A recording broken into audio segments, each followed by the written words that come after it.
I'm hanging my entire hat on this horse. It scares me how much I'm excited about her. Fallon Taylor. Little lady with a great challenge in front of her. This is Flo. Baby Flo.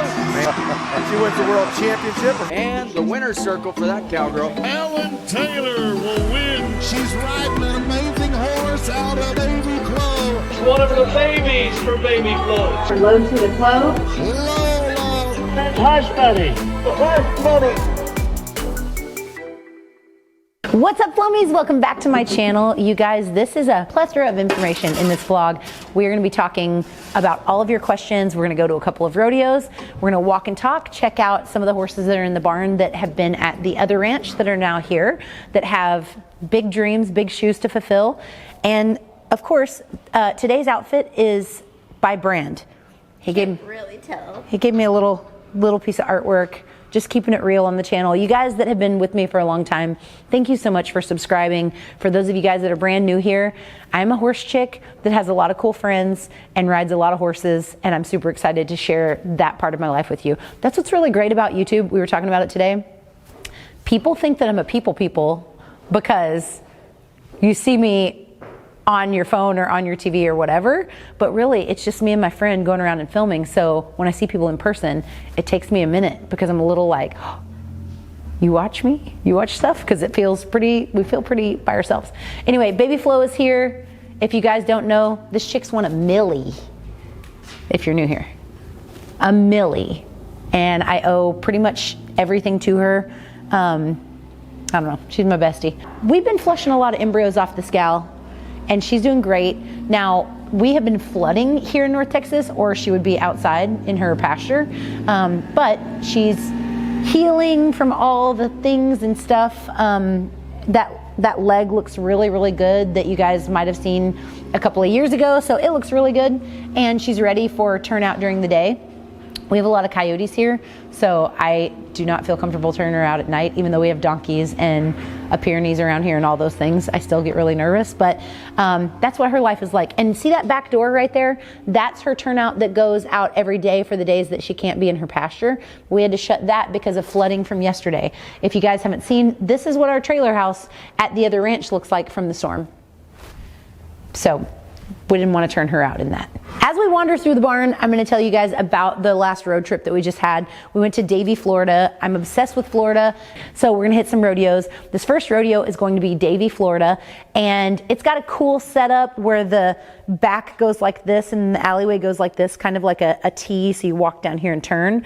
And Hush Money missed the memo and went to, did you see that? Yeah, he's a tiger. Hush Money missed the memo and went to go left to go in the slack and ran straight across thinking the barrels were down here. Nobody got it on video. I asked everybody because it was quite hilarious. I cleared out the entire warm-up pin. Thankfully didn't hit anybody, but you know, me and Hush Money have a history of running violently toward spaces that we shouldn't. So all right, while we're at this stall, this is Baby Flo Baby. He needs a name, and we low-key have kind of settled on one, but we're not really sure. So his registered name is Baby Flo Baby. Fallon Taylor riding Baby Flo Baby, and that way nobody will have any questions about who his mama is. But he is Baby Flo Baby. His daddy is Shawnee Buglio, and his sister is right over here that I will show you guys next. But he's a 3-year-old. Getting the 3-year-olds ready. They have to, like, I have a slot at the BFA, the Barrel Fraternities of America event in November. And you have to name the 3-year-old you're going to run for the juvenile slot race on September 30th-ish. And so we have several 3-year-olds, Baby Flo Baby, we have Golo, we have Flashy Dough, and we have Flo Mello. And of those 4, we have to name one of mine for that. The entry fees are $5,000. So it's a very serious decision, and we're going to try to have one of these guys ready. The problem with me is that if they're not ready, I will just hold them over and just blow that spot. And that's a good thing because I like to keep my horses for a really long time. It takes a very unique horse to make and run under that kind of pressure. So for me, if they make, that's great. And if they don't, that's fine too. It is what it is. But let me show you his sibling over here. I forgot to show you guys our run from Davey. So here's me and Hush Money right here winning a check.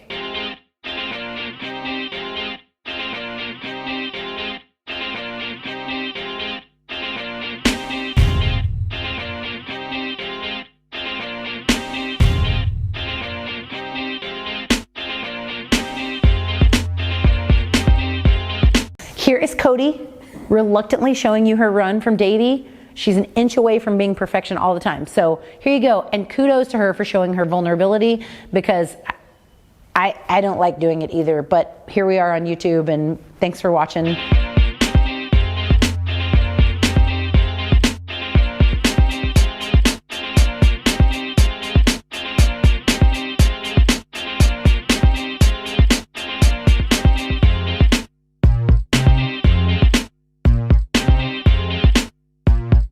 Okay, this is, I'm gonna open the gate because she doesn't have a little window. This is Golo, covered in shavings. You see here that the forage-only diet is really limiting. You see how skinny they are and how not shiny they are? Sarcasm for Barb in the back row. Anyway, Golo is gorgeous. This is a horse that my mom wanted to come home after she was born. She wanted to come home from the hospital and pass peacefully in our home, and she wanted to name this filly, so she did. This horse's mom is Lolo. So if you're a Lolo fan, Golo is just simply incredible. Anyway, she's everything. She feels like my front runner for the slot, to be honest. She's so broke and so kind and so gentle and so willing. It's like copy paste Lolo all over again. And look at how cute she's made. Like, is she not the cutest little square bodied thing you've ever seen? So from Davey, we had to turn out of Fort Myers because we just didn't think we could make the slack. I think we could have. But we went on to Perry, Georgia, which was one of our favorite rodeos. By the way, we've got a booth at the NVHA Youth World Show in Perry for ranch dressing and tactical and saddles and all the things. So I think that I'm gonna make an appearance also, just for all of you guys that are running there. I would love to meet you, say hi, sign your stuff. I think it'll be really, really cool. So I'll see you in Perry. But we went to the Pro Rodeo that is at Perry, and it's always one of our favorites. I just remembered I didn't want to check at Davey. I want to check at Perry. My bad. But we love to run at this rodeo. We run in the perf. Super sentimental rodeo to us. It was kind of our first big outing after my mom passed, that we were like, we've got to go get our stuff back together, like get our feet back under us in 2020. And we went to Perry. So it's nice to revisit it in a different mental state and just get to enjoy it for Perry. So we were excited. Okay, this is Golo's mom, Lolo. You can see how similar made they are. Lolo is a baby Flo Blazing Jetalina. Golo is a Lolo Shawnee Buglio. Like, just think about the papers. Shawnee Buglio, Blazing Jetalina, baby Flo, like, dope. Super dope. All right, I'm interrupting her dinner time, but also Lolo is being flushed this season, and we're super excited to tell you guys. Also, a lot of you guys have been asking, who are we breeding T-Wagon to? And the answer is, I'll let you know soon, because unfortunately you don't just like custom order beep, boop, boop, boop, boop, boop, boop, and everybody ovulate and give you an embryo and it transfers successfully. Like, that's just not how this works. So we're gonna make sure we have a baby in hand before we advertise it. But the one that we have in hand is a Hush Money Turnpiker's Wagon. Now, T-Wagon, while he is a paint, he is homozygous black, meaning that he will always throw bay, brown, black, something like that. And the colts that I have by T-Wagon are all solid colored, so I don't know if we're gonna get like splashy colored paint or not. But the Hush Money T-Wagon baby is going to sell at the Ruby Buckle sale in April. So stay tuned, we're gonna sell in utero. So you'll have the recip, you will fold it out. We're very excited. And of course the baby will be all of the stuff and things, incentives. Ooh, speaking of incentives, let's go to the next stall. I wanna tell you guys that we also got the chance to be one of the farms to get a slot for the Diamond Classic, which is another incentive. But what's cool is it's like an incentive for everyone. Any horse I've ever raised or been the breeder on or sold from here will be eligible no matter of age, and there's a one-time incentive fee instead of like a fee every single year, which gets like really daunting. And if you miss a payment, it's like, it's a whole thing, and you still get to run it a whole bunch of money. So now we are a Diamond Classic farm, meaning that all of these horses that I'm the breeder on or have sold or have owned will all qualify if you buy one of our foals in the future. So really excited about that. All right, Smoke Show, she is getting bred also. And if you haven't watched a lot of my vlogs, you need to know that we do embryo transfer on these performance mares, so they will have a recipient mare that carries. They'll have a recipient mare that carries for them. They will not do, okay, I love you. They will not do the carrying. So this mare, we bred her first round to JL Dash to Heaven, which we're really, really excited about, and we will see what we get. We also have a baby flow confirmed in foal, JL Dash to Heaven foal also. So, and then we'll just keep going and just see what the season brings. So very excited about that. Now, here's our run from Perry, Georgia. Check out me and Hush Money.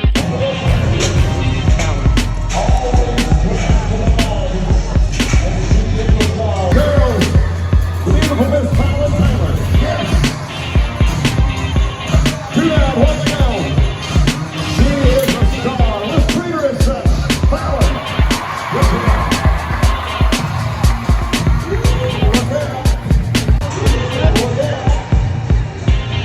All right, now it's time to check out Coco and Mojo.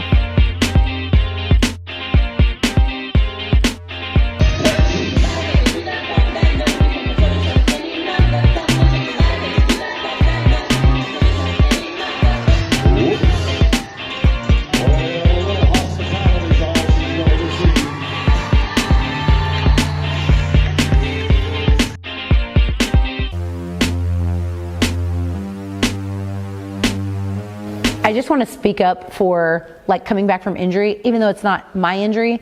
When you come back from having a surgery like Cody did, if you didn't know that she just did, having the cojones to enter a pro rodeo and not just be going to local barrel races to get your mojo back is like a whole nother level of mind ninja, and I'm really, really proud of her. So when you hit barrels like that, you were only 1 inch away from not hitting it. So it's like a wash. You got to just go to the next one. All right, speaking of the next one, let's go see Slickerita. Okay, it's the question portion of this vlog, and I'm here outside of the stall of Slickerita. This is a Checkerita Slick by Design filly. I'm hanging my entire hat on this horse. I think the world of her, and it scares me how much I'm excited about her, because you know, it's at that point that you're just like, please don't let anything happen to this horse.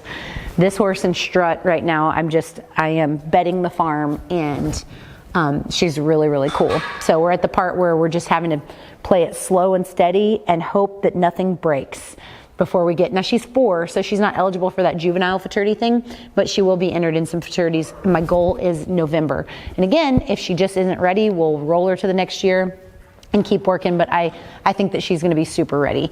Answering your question, so the first question that we got was, why do we like to feed our horses at ground level if possible? And the reason is, I think we found an influx of kissing spine disease in a lot of performance horses, and I'm just throwing this out there.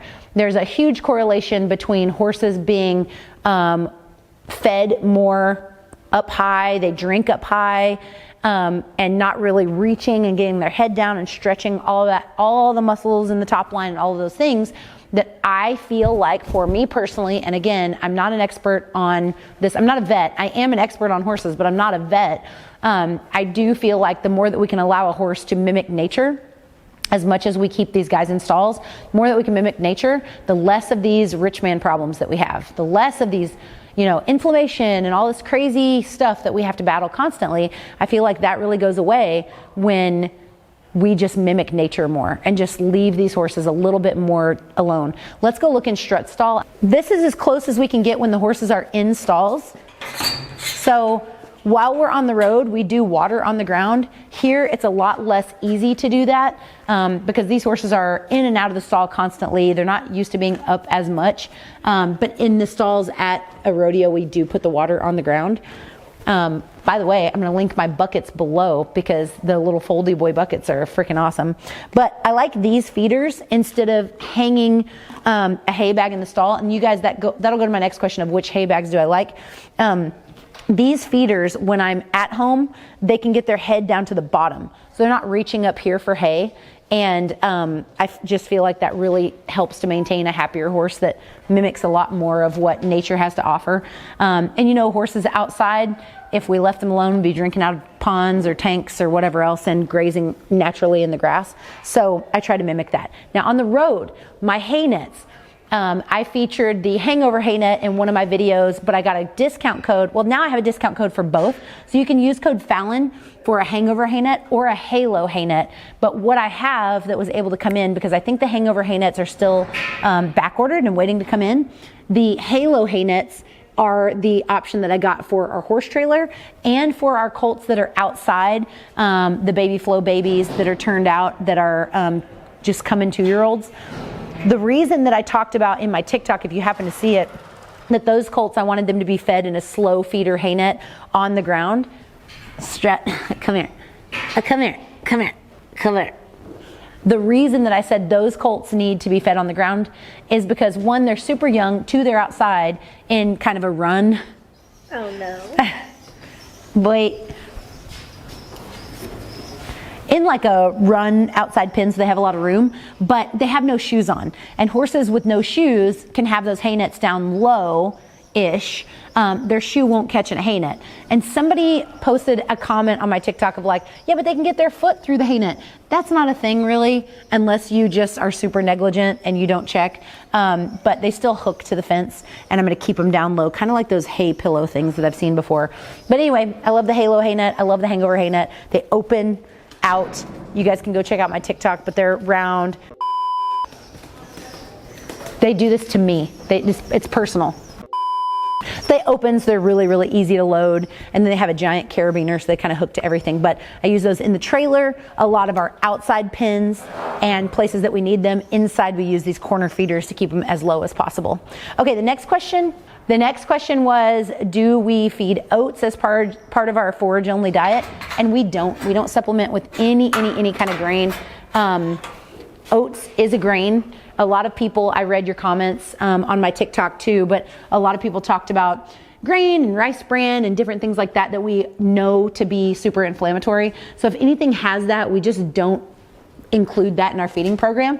But do you know, if you found that that really works for you and you've done your research, like, do your thing. For us, we just aren't going to do that. So that includes supplements, any kind of high-end supplement.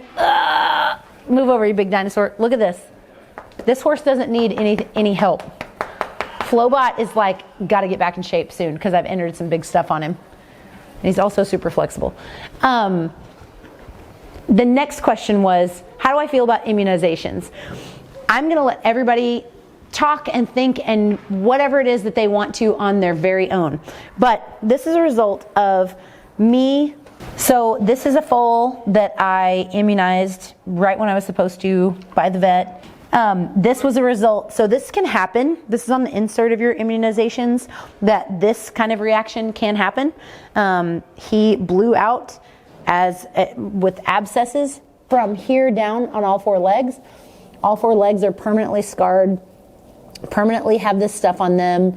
We wash and rinse all of this stuff. We have been criticized in the past because people thought like this was some sort of fresh wound, but this is hide that regrows that we have to scrub off and then put this really wild like cream on in order to keep him soft and pliable. It's really hard to fit splint boots and bell boots on him. The tactical boots fit, thank goodness, but it's very hard to have him let you mess with his back legs because he's been through so much as a baby. Anyway, with that being said, there are risks associated with the immunization schedule as recommended. So do your own research, do your thing. For us, we just know that this is a possibility. Tons of questions on mains and minerals test and the inline waterer. So check out, this is the inline watering filter that we have. What we did was just put a short hose from there and then put the inline water filter on. It's been really beat up in the barn. This one is supposed to last for about 90 days. We're gonna have it on for about 60 days, but this is really, really cool. I even bought little pH tests to see if it changed the pH. It had a slight difference in it, but I'm waiting for a different minerals test to see if I can test the water before and after. And I've sent off our tap water to get it tested before and after. So I'm really excited about that. But this filter is so easy. We use it in our RV. We take it with us. We fill up all of our watering cans, watering things that we can in order to have fresh water every single where we go. We found that the horses are drinking more consistent about drinking, even in the cold. So we know that it's made a really big difference in our barn. We also just launched our cooling sheets. If you guys haven't seen those, the tactical cooling sheets are so amazing. While we've been on the subject of care and therapy and kind of things that I do during riding and after riding, my chiropractor explained it like this. We as humans kind of face gravity as our spine is stacked against it, but horses take the pressure horizontally. So they have a different kind of inflammation. And I just absolutely love that we were able to come up with a solution for after riding to be able to just hose down something quick. It's not a paste, it's not a poultice, it's not dirty, it's not hard to haul, folds up really nice and neat, and you can put it on your horse to get that cooling effect to be able to help with muscle recovery. So you guys make sure to check those out at ranchdressin.com. Use code Fallon to get a discount. And as always, you guys, thank you for being here. I'm super excited to show you all of these colts as they get going. That may be what we're doing next week, just showing you the behind the scenes of these guys. We may be hitting some really big barrel races, but we'll just kind of wait and see. It's going to be an exciting month. You guys, as always, if you're not subscribed, please subscribe, ding the notification bell, and as always, don't forget to count your blessings, drink your protein, and say thank you to Jesus. See you next time.